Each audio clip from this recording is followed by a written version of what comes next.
SLBC ఘటనపై మాజీ మంత్రి జగదీష్ రెడ్డి హాట్ కామెంట్స్ చేశారు. టనెల్ వద్ద మంత్రుల వ్యవహారం చూసి ప్రజలు అసహ్యించుకుంటున్నారన్నారు జగదీష్ రెడ్డి. ప్రాజెక్టుపై అవగాహన లేక పరువు తీసుకుంటున్నారన్నారు.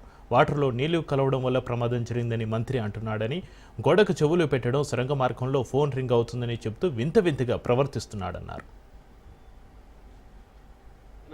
సొరంగ మార్గంలో జరిగిన దుర్ఘటన ఏదైతుందో దురదృష్టకరం, అత్యంత బాధాకరం.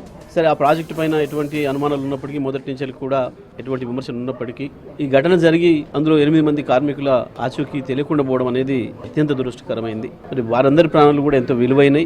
ఈ విషయంలో వారం రోజులుగా మేం ప్రధాన ప్రతిపక్షంగా వాస్తవానికి అక్కడికి వెళ్తే ప్రభుత్వం మీరేదో ఆటంకం కలిగిస్తున్నారు, మేము తీసుకుంటున్న సహాయక చర్యలకు అని చెప్పి మా మీద విమర్శలు చేసే అవకాశం ఉంది. కాబట్టి వారం రోజులు సమయం ఇచ్చినాం. మాకు కూడా సమానమైన బాధ్యత ఉంది ఈ రాష్ట్రంలో జరిగే ప్రతి విషయం పైన. కాబట్టి మేము ఈ రోజు బీఆర్ఎస్ పార్టీ బృందంగా సంఘటన జరిగిన ప్రాంతానికి వెళ్తున్నాం.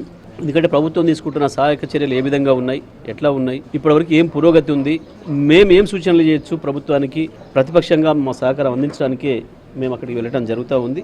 మేమేమంటున్నాం, ఇప్పటివరకు మేమేం ఆటంకాలు కల్పించలే, లేకపోతే ఇంకోటి చేయలే, మేము ఇంకోటి అనలే. పోయే మంత్రులు కూడా సోయి లేకుండా, ఓ పద్ధతి లేకుండా వెళ్ళి మాట్లాడే మాటలు, వాస్తవానికి ఆ సమయంలో మనం ఎట్లా ఉండాలి, ఎంత ఓదార్పు కలిగించే విధంగా ఉండాలి ఆ కుటుంబాలకి. కానీ అట్లా లేకుండా మనం వీడియోలలో చూస్తూ ఉన్నాం.